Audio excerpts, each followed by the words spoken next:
ورحمۃ اللہ وبرکاتہ۔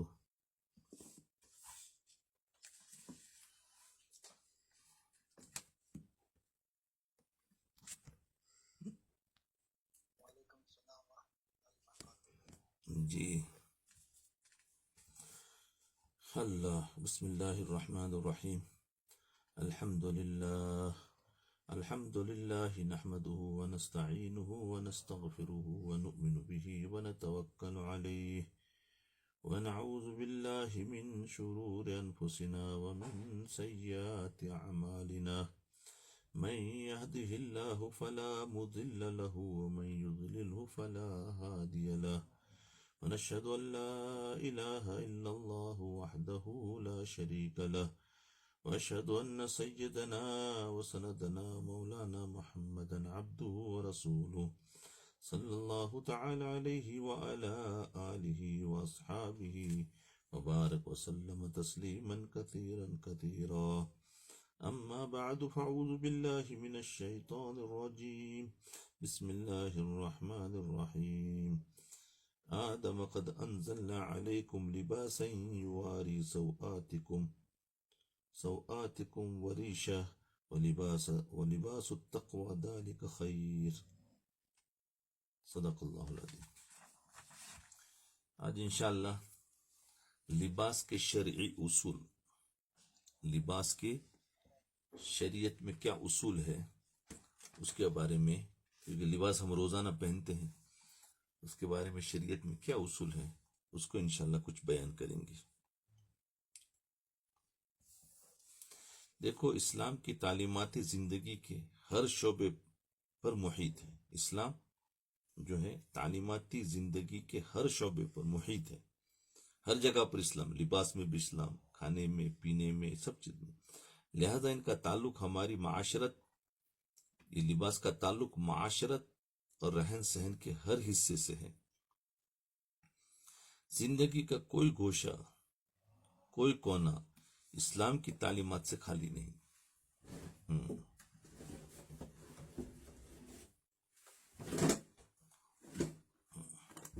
کیونکہ زندگی کا کوئی گوشہ اسلام کی تعلیمات سے خالی نہیں. لباس بھی زندگی کے گوشوں میں سے ایک اہم گوشہ ہے. لباس بھی گوشہ یعنی کونا، یعنی انسان کی زندگی کے بہت ساری چیزیں ہوتی ہیں، ان میں سے ایک لباس بھی ہے. جیسے کھانا ہے، پینا ہے، ملنا ہے، رشتہ داریاں ہیں، اس میں لباس بھی.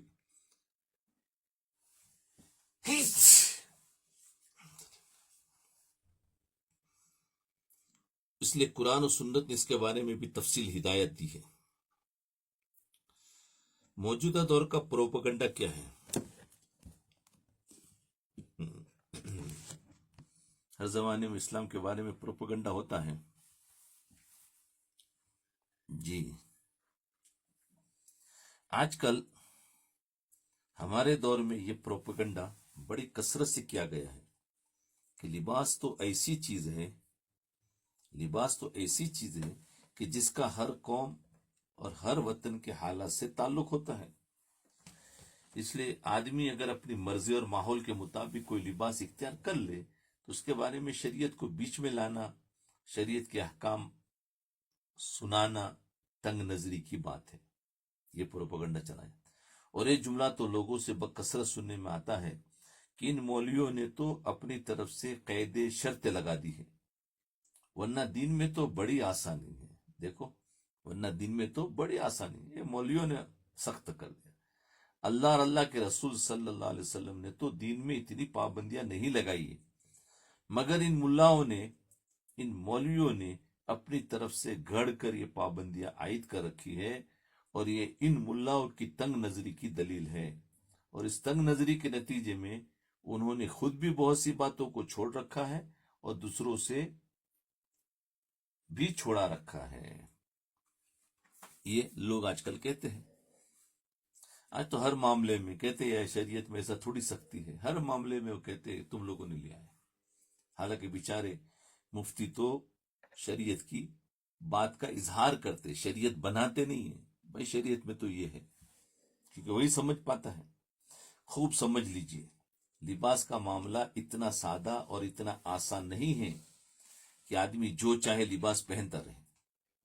اس لباس مانی ڈریس، جو چاہے، اور اس لباس کی وجہ سے، اس ڈریس کی وجہ سے اس کے دین پر، اس کے اخلاق پر، اس کی زندگی پر، اس کے طرز عمل پر کوئی اثر واقع نہ ہو، ایسا نہیں. سمجھ لیجئے، لباس کا معاملہ اتنا سادہ اور اتنا آسان نہیں ہے کہ آدمی جو چاہے لباس پہنتا رہے. اس لباس کی وجہ سے اس کے دین پر، اس کے اخلاق پر، اس کی زندگی پر، اس کے طرز عمل پر کوئی اثر واقع نہ ہو، نہیں، بلکہ لباس کا اثر اس کے اخلاق پر، اس کی زندگی پر ہوتا ہے. ایک مسلم حقیقت ہے جس کو شریعت نے تو ہمیشہ بیان فرمایا، اور اب نفسیات اور سائنس کے ماہرین نے بھی، نفسیات، سائیکولوجی اور سائنس کے ماہرین نے بھی اس حقیقت کو تسلیم کرنے لگے ہیں کہ انسان کے لباس کا، اس کے ڈریس کا، اس کی زندگی پر، اس کے اخلاق پر، اس کے کردار پر بڑا اثر واقع ہوتا ہے. دیکھو، پہلے تو اسلام تو کب سے کہہ رہا ہے، سائنس نے اس پر تحقیق. لباس محض ایک کپڑا نہیں ہے جو انسان نے اٹھا کر پہن لیا، بلکہ یہ لباس انسان کے طرز فکر پر، اس کی سوچ پر، اس کی ذہنیت پر اثر انداز ہوتا ہے. لباس جو ہے اس کی ذہنیت پر اثر انداز ہوتا ہے، اس کی سوچ پر بھی اثر انداز ہوتا ہے. اس لیے اس لباس کو معمولی نہیں سمجھنا چاہیے. حضرت فاروق اعظم رضی اللہ عنہ، اس پر دلیل سنی کے بارے میں مروی ہے کہ ایک مرتبہ مسجد نبوی میں خطبہ دینے کے لیے تشریف لے آئے. اس وقت وہ ایک بہت شاندار جبہ پہنے ہوئے تھے. جب خطبے سے فارغ ہو کر گھر تشریف لے گئے تو جا کر اس جبے کو اتار دیا اور فرمایا کہ میں آئندہ اس جبے کو نہیں پہنوں گا، اس لیے کہ اس جبے کو پہننے سے میرے دل میں بڑائی اور تکبر کا احساس پیدا ہو گیا. دیکھو، جو رات دن اپنے دلوں کو دیکھتے رہتے تھے ان کو تو پتا چلتا، ہم تو دیکھتے ہی نہیں، اس لیے میں آئندہ اس کو نہیں پہنوں گا. حالانکہ وہ جبہ بذات خود ایسی چیز نہیں تھی جو حرام ہوتی، لیکن اللہ تعالیٰ جن حضرات کی طبیعتوں کو آئینے کی طرح شفاف بناتے ہیں ان کو ذرا ذرا سی باتیں بھی بری لگتی ہے. اس کی مثال یوں سمجھیے، جیسے ایک کپڑا داغدار ہے، اس میں کوئی داغ لگا ہوا ہے اور اس کپڑے پر ہر جگہ دبے ہی دبے لگے ہوئے ہو، اور اس کے بعد اس کپڑے پر ایک داغ اور لگ جائے تو اس کپڑے پر کوئی اثر ظاہر نہ ہوگا. ہمارا بھی یہی حال ہے کہ ہمارا سینہ داغوں اور دھبوں سے بھرا ہوا ہے، اس لیے اگر خلاف شریعت کوئی بات ہو جاتی ہے تو اس کی ظلمت، اس کی تاریکی، اس کے وبا کا احساس نہیں ہوتا. لیکن جن حضرات کے سینوں کو اللہ تعالیٰ آئینے کی طرح شفاف بناتے ہیں ان کی مثال ایسی ہے جیسے ایک سفید صاف شفاف کپڑا ہو اور اس پر اگر ذرا سا بھی داغ لگ جائے تو وہ داغ بہت نمایاں نظر آئے گا. اسی طرح اللہ والوں کے دل صاف شفاف ہوتے ہیں، ان پر ذرا سی بھی چھینٹ پڑ جائے تو ان کو ناگوار ہوتی ہے. اللہ والوں کے دل صاف ہوتے ہیں، اس لیے کوئی بھی ایسا لباس آ جائے، کچھ ایسا کام ہو جائے تو ان کو ناگوار ہوتا. حضرت عمر رضی اللہ عنہ کے واقعے سے معلوم ہوا کہ لباس کا اثر انسان کے اخلاق، کردار پر، اس کی زندگی پر بھی پڑتا ہے. اس لیے لباس کو معمولی سمجھ کر نظر انداز نہیں کرنا چاہیے، اور لباس کے بارے میں شریعت کے جو اصول ہے وہ سمجھ لینے چاہیے اور ان کی پھر پیروی کرنے کی بھی ضرورت ہے. جی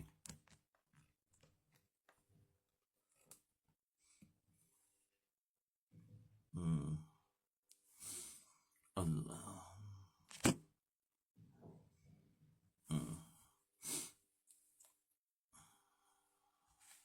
آج کل ایک اور پروپیگنڈا ہے، آج کل یہ جملہ بھی بہت کثرت سے سننے میں آتا ہے، بہت کثرت سے سننے میں آتا ہے کہ ظاہری لباس میں کیا رکھا ہے، دل صاف ہونا چاہیے بس. یہ جملہ بھی بہت ہوتا ہے، ظاہری لباس میں کیا رکھا ہے، دل صاف ہونا چاہیے. ہمارے دل صاف ہے، ہماری نیت اچھی ہے، اللہ تعالیٰ کے ساتھ ہمارا تعلق قائم ہے، بس سارے کام تو ہم ٹھیک کر رہے ہیں. اب اگر ذرا سا لباس بدل دیا تو اس میں کیا حرج ہے، کیونکہ دین ظاہر کا نام نہیں بلکہ دین باطن کا نام ہے۔ دین جسم کا نام نہیں بلکہ روح کا نام ہے۔ شریعت کی روح دیکھنی چاہیے، دین کی روح کو سمجھنا چاہیے۔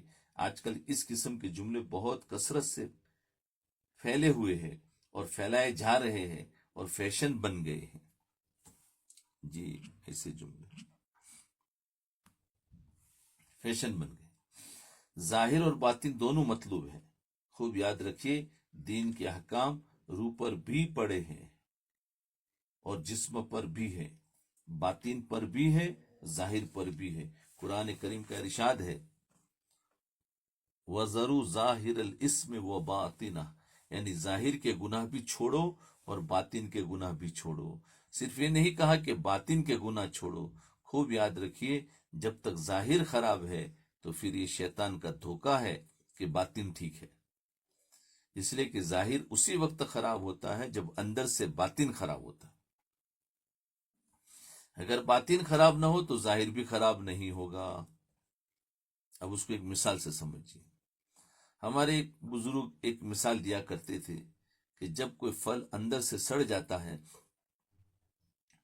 تو اس کے سڑنے کے آثار چھلکے پر داغ کی شکل میں نظر آنے لگتے ہیں نا۔ کوئی پھل سڑتا ہے تو اس کے سڑنے کے آثار چھلکے پر نظر آتے ہیں، اور اگر اندر سے وہ پھل سڑا ہوا نہیں ہے تو چھلکے پر کبھی خراب نظر نہیں آئے گی۔ چھلکے پر اسی وقت خرابی ظاہر ہوتی ہے جب اندر سے خراب ہو۔ اسی طرح جسم کا ظاہر خراب ہے تو یہ اس بات کی علامت ہے کہ باطن میں بھی کچھ نہ کچھ خرابی ضرور ہے، ورنہ ظاہر خراب ہوتا ہی نہیں۔ لہذا کہنا کہ ہمارا ظاہر اگر خراب ہے تو کیا ہوا، باطن تو ٹھیک ہے، یاد رکھیے اس صورت میں باطن کبھی ٹھیک ہو ہی نہیں سکتا۔ جو لوگ کہتے ہیں ظاہر خراب، ظاہر اچھا ہے خراب ہے لیکن باطن ہمارا اندر سے اچھا ہے، یہ سمجھے ہی نہیں ہے ظاہر کیا ہے اور باطن کیا ہے۔ اگر خالی اتنا ہی سمجھ جاتے تو یہ جملہ نہ بولتے۔ دنیا کے سارے کاموں میں تو ظاہر بھی مطلوب ہے اور باطن بھی مطلوب ہے۔ ایک بیچارہ دین ہی ایسا رہ گیا کہ جس کے بارے میں کہہ دیا جاتا ہے کہ ہمیں اس کا باطن چاہیے، ظاہر نہیں چاہیے۔ مثلا دنیا کے اندر جب آپ مکان بناتے ہیں نا تو مکان کا باطن تو یہ ہے کہ چاروں دیواریں کھڑی کر کے اوپر سے چھت ڈال دی تو باطن حاصل ہو گیا۔ اب اس پر پلاسٹر کی کیا ضرورت ہے اور رنگ اور روغن کی کیا ضرورت ہے؟ اس لیے کہ مکان کی روح تو حاصل ہو گئی ہے، وہ مکان رہنے کے قابل ہو گیا۔ مگر مکان کے اندر تو یہ فکر ہے کہ صرف چار دیواری اور چھت کافی نہیں، بلکہ اس پر پلاسٹر بھی ہو، رنگ و روغن بھی ہو، اس میں زیب و زینت کا سارا سامان موجود ہو۔ یہاں کبھی صرف باطن ٹھیک کر لینے کا فلسفہ نہیں چلتا۔ یا مثلا گاڑی ہے اور ایک اس کا باطن ہے اور ایک ظاہر ہے۔ گاڑی کا باطن یہ ہے کہ ایک ڈھانچہ لے کر اس میں انجن لگا لو تو باطن حاصل ہے، اس لیے کہ انجن لگا ہوا ہے، وہ سواری کرنے کے قابل ہے۔ لہذا اب نہ باڈی کی ضرورت ہے نہ رنگ و روغن کی ضرورت ہے۔ وہاں تو کسی شخص نے آج تک یہ نہیں کہا کہ مجھے گاڑی کا باطن حاصل ہے، اب ظاہر کی ضرورت نہیں، بلکہ وہاں تو ظاہر بھی مطلوب ہے، باطن بھی مطلوب ہے۔ ایک بیچارہ دین ہی ایسا مسکین رہ گیا کہ اس میں صرف باطن مطلوب ہے اور ظاہر مطلوب نہیں۔ یہ شیطان کا دھوکہ ہے، یاد رکھو، یہ شیطان کا دھوکہ ہے اور فریب ہے۔ لہذا ظاہر بھی درست کرنا ضروری ہے اور باطن بھی درست کرنا ضروری ہے، چاہے لباس ہو یا کھانا ہو یا آداب معاشرت ہو۔ اگرچہ ان سب کا تعلق ظاہر سے ہے لیکن ان سب کا گہرا اثر باطن پر واقع ہوتا ہے۔ اس لباس کو معمولی سمجھ کر نظر انداز نہیں کرنا چاہیے۔ جو لوگ ایسی باتیں کرتے ہیں ان کو دین کی حقیقی فہم حاصل نہیں۔ اگر یہ بات نہ ہوتی تو حضور نبی کریم صلی اللہ علیہ وسلم لباس کے بارے میں کوئی ہدایت نہ فرماتے، کوئی تعلیم نہ دیتے، لیکن آپ صلی اللہ علیہ وسلم نے لباس کے بارے میں ہدایات دی۔ آپ کی تعلیمات اسی جگہ پر آتی ہے جہاں لوگوں کے بہک جانے، غلطی میں پڑ جانے کا خطرہ ہوتا ہے۔ اس لیے ان اصولوں کو اور ان تعلیمات کو اہتمام کے ساتھ سننے کی ضرورت ہے۔ اس لیے یہ تو سب شریعت، یہ پردہ نہیں، لباس کے بارے میں بتایا، لوگ کیا کیا کہتے ہیں اور لباس کا اثر کتنا ہوتا ہے۔ اب آگے سنیے، شریعت نے لباس کے بارے میں بڑی معتدل تعلیمات عطا فرمائی۔ چنانچہ شریعت نے کوئی خاص لباس مقرر کر کے اور اس کی ہیئت بنا کر یہ نہیں کہا کہ ہر آدمی کے لیے ایسا لباس پہننا ضروری ہے، کوئی متعین نہیں۔ لہذا جو شخص اس حیثیت سے ہٹ کر لباس پہنے گا وہ مسلمانی کے خلاف ہوگا۔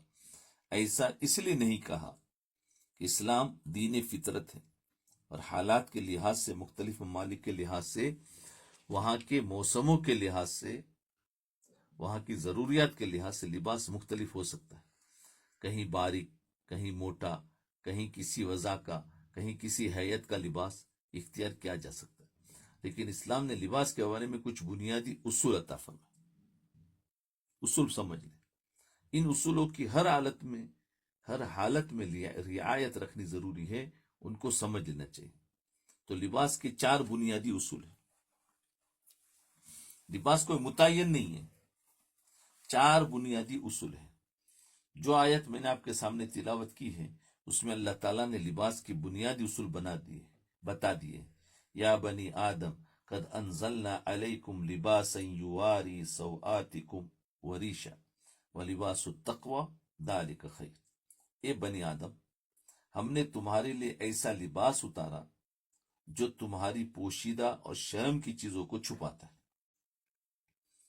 لباسا یواری سوآتکم وریشا، اور جو تمہارے لیے زینت کا سبب بنتا ہے، اور تقوی کا لباس تمہارے لیے سب سے بہتر ہے۔ تقوی کا لباس، یہ 3 جملے ارشاد فرمائے، اور ان 3 جملوں میں اللہ تعالیٰ نے معانی کی کائنات بھر دی۔ پہلا تو جملہ کیا ہے کہ لباس کیا کرتا ہے؟ تمہارے پوشیدہ اور تمہارے ستر کو چھپاتا ہے، یوں سمجھو۔ اور دوسرا، لباس تمہیں زینت بخشتا ہے۔ اور تیسری چیز، تقوی کا لباس تمہارے لیے بہتر ہے۔ 3 چیزیں فرمائے۔ لباس کا پہلا بنیادی مقصد، اس آیت میں لباس کا پہلا مقصد یہ بیان فرمایا کہ وہ تمہاری پوشیدہ اور شرم کی چیزوں کو چھپا سکے۔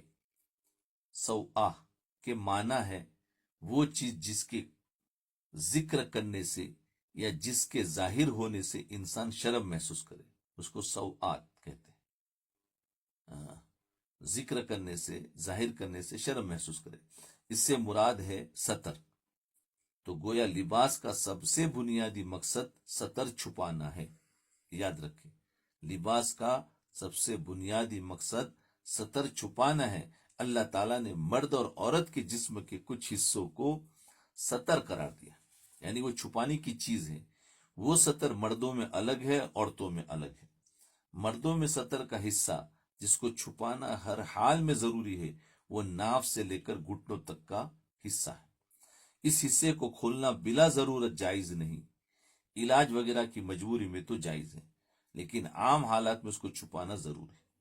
عورت کا سارا جسم سوائے چہرے اور گھٹنوں تک، ہاتھ کے سب کا سب ستر ہے، جس کا چھپانا ضروری ہے اور کھولنا جائز نہیں عورت کے لیے۔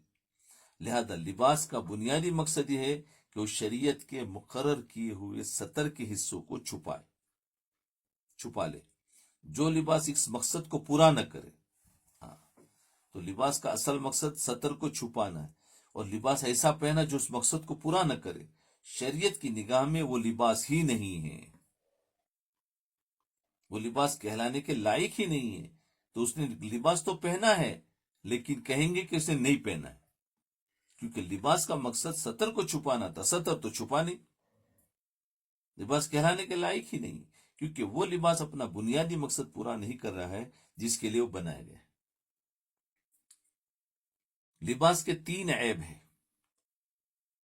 جی، لباس کے بنیادی مقصد کو پورا نہ کرنے کی 3 صورتیں ہوتی ہیں۔ ایک صورت تو یہ کہ وہ لباس اتنا چھوٹا ہے کہ لباس پہننے کے باوجود ستر کا کچھ حصہ کھلا رہ گیا، تو لباس یعنی ستر کا ڈھانکنے کا مقصد پورا نہیں ہوا۔ تو 3 عیب ہے۔ ایک تو یہ کتنا چھوٹا پہنا کہ جس میں کچھ حصے ستر کا کھلا رہ گیا۔ اس لباس کے بارے میں کہا جائے گا کہ اس لباس سے اس کا بنیادی مقصد حاصل نہ ہوا اور کشف عورت ہو گیا، یعنی ستر کھلا۔ اور دوسری صورت یہ ہے کہ اس لباس سے ستر کو چھپا تو لیا۔ تین قسم کے لباس میں عیب ہوتے ہیں، ایک تو چھوٹا پہنتے ہیں، دوسرا لباس تو پہنا ہے لیکن وہ لباس اتنا باریک ہے کہ اس سے اندر کا بدن جھلکتا ہے، تو اس کو بھی کہیں گے کہ بنیادی مقصد ستر کا چھپانا وہ نہیں ہوا۔ اور تیسری صورت یہ ہے کہ لباس اتنا چست ہے، ٹائٹ ہے کہ لباس پہننے کے باوجود جسم کی بناوٹ اور جسم کا ابھار نظر آ رہا ہے، یہ بھی ستر کے خلاف ہے۔ تو یاد رکھیں لباس کے اندر یہ تین عیب ہے، تو لباس یہ تین عیبوں سے پاک ہو، نہ اتنا چھوٹا ہو کہ کچھ سطر ڈھانپے کچھ سطر کھولے، اور نہ اتنا باریک ہو کہ اندر سے سطر دکھائی دے، اور نہ اتنا ٹائٹ ہو کہ سطر پہننے کے باوجود بھی اس کا سطر دکھائی دیتا ہے، یعنی اس کی ابھراؤ اتنا باریک، وہ اتنا چست کہ پہننے کے باوجود جسم کی بناوٹ اور جسم کا ابھار نظر آ رہا ہے، یہ بھی سطر کے خلاف ہے۔ اس لیے مرد کے لیے ناف سے لے کر گھٹنوں تک کا حصہ ایسے کپڑے سے چھپانا ضروری ہے جو اتنا موٹا ہو کہ اندر سے جسم نہ جھلکے، اور وہ اتنا ڈھیلا ڈھالا ہو کہ اندر کے اعضاء کو نمایاں نہ کرے، اور اتنا مکمل ہو کہ جسم کا کوئی حصہ کھلا نہ رہ جائے۔ اور یہی تین چیزیں عورت کے لباس میں بھی ضروری ہے، یہ یاد رکھو۔ یہ نہیں بتایا کہ تم ایسا پہنو یا ایسا پہنو، اصول بتایا کہ تمہارے سطر کو ڈھانکنا ہے، اور سطر کو ڈھانکنا ہے لیکن اس کے اندر تین عیب نہ ہو، ہاں، باریک نہ ہو، ٹائٹ نہ ہو، اور ادھورا نہ ہو، مکمل سطر کو ڈھانکے۔ اب دیکھ لو، اب اس میں جو بھی کٹنگ ڈالو، لیکن یہ چیزیں ہونی ضروری۔ آج کل جیسے فیشن ہے ٹائٹ اور چست پہننا، تو یہ بھی اصل مقصد کے خلاف ہو گیا۔ یا باریک پہنا، جیسے موجودہ دور کے فیشن نے لباس کے اصل مقصد ہی کو مجروح کر دیا، موجودہ دور کے فیشن نے، اس لیے کہ آج کل مردوں اور عورتوں میں ایسے لباس نکلے ہیں جن میں اس کی کوئی پرواہ نہیں کہ جسم کا کون سا حصہ کھل رہا ہے، کون سا حصہ ڈھکا ہوا ہے، حالانکہ شریعت کی نگاہ میں وہ لباس ہی نہیں۔ جو خواتین بہت باریک اور بہت چست لباس پہنتی ہے، جس کی وجہ سے کپڑا پہننے کے باوجود جسم کی بناوٹ دوسروں کے سامنے نمایاں ہوتی ہے، ایسی خواتین کے بارے میں حضور اقدس صلی اللہ علیہ وسلم نے فرمایا کاسیاتن عاریاتن۔ تو اسی کے بارے میں کیا فرمایا وہ خواتین لباس پہننے کے باوجود ننگی ہوگی۔ لباس نہیں پہنا، حالانکہ پہنا ہے، تو پہنا ہے تو نہیں پہنا کیوں؟ مطلب پہننے کا جو مقصد تھا وہ فوت ہو گیا، اس لیے نہیں پہنا۔ یعنی لباس پہننا ہوگا مگر ننگی ہوگی، لباس پہنا ہوا ہوگا مگر ننگی ہوگی، اس لیے کہ اس کپڑے سے لباس کا وہ بنیادی مقصد حاصل نہ ہوا جس کے لیے اللہ تعالیٰ نے لباس اتارا تھا۔ آج کل خواتین میں یہ وبا اس کثرت سے پھیل چکی ہے کہ جس کی کوئی حد نہیں، شرم و حیا سب بالائے طاق ہو کر رہ گئی، اور ایسا لباس رائج ہو گیا جو جسم کو چھپانے کے بجائے اور دکھایا کرتا ہے۔ خدا کے لیے ہم اس بات کو محسوس کریں اور اپنے اندر فکر پیدا کریں اور اپنے گھروں میں ایسے لباس پر پابندی لائے جو نبی کریم صلی اللہ علیہ وسلم کے ارشادات کے خلاف ہو۔ اللہ تعالیٰ اپنی رحمت سے ہمارے دلوں میں یہ احساس اور فکر پیدا فرمائے، جی، احساس اور فکر پیدا فرمائے۔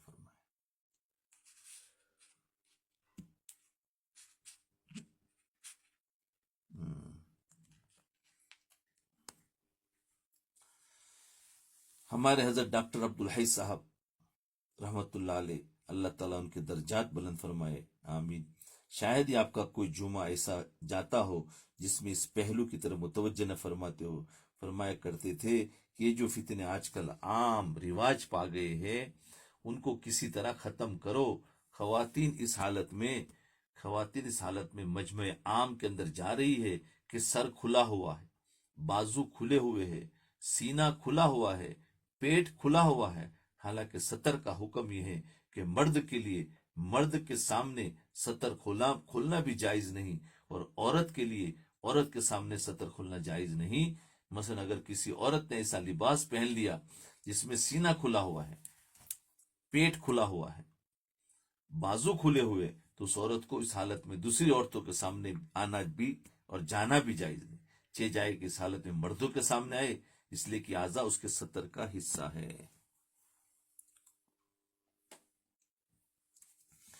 اللہ اللہ. آج کل کی شادی کی تقریبات میں جا کر دیکھیے وہاں کیا حال ہو رہا ہے. خواتین بے حیائی کے ساتھ ایسے لباس پہن کر مردوں کے سامنے آ جاتی ہے. یہ اللہ تعالیٰ کے عذاب کو دعوت دینے والی بات نہیں ہے تو اور کیا ہے.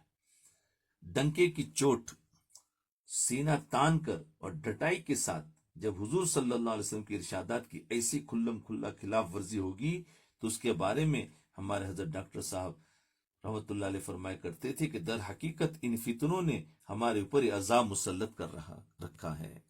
ان فتنوں نے ہمارے اوپر عذاب مسلط کر رکھا ہے. بدامنی، بے چینی جو آپ دیکھ رہے ہیں کہ کسی انسان کی جان اور مال محفوظ نہیں، در حقیقت ہمارے انہی بدعمالیوں کا نتیجہ ہے. اور قرآن کریم کا ارشاد ہے وما اصابکم من مصیبت فبما کسبت ایدیکم ویعفو عن کثیر. یعنی جو کچھ تمہاری برائی پہنچتی ہے وہ سب تمہارے ہاتھوں کے کرتوت کی وجہ سے پہنچتی ہے، اور بہت سے گناہ تو اللہ تعالیٰ معافی فرما دیتے ہیں، ان کی تو پکڑ بھی نہیں فرماتے. اس لیے خدا کے لیے اپنے گھروں سے اس فتنے کو دور کرے. خدا کے لیے اپنے گھروں سے اس فتنوں کو دور کرے. بس آج انشاءاللہ یہاں تک ہی رکھتے ہیں.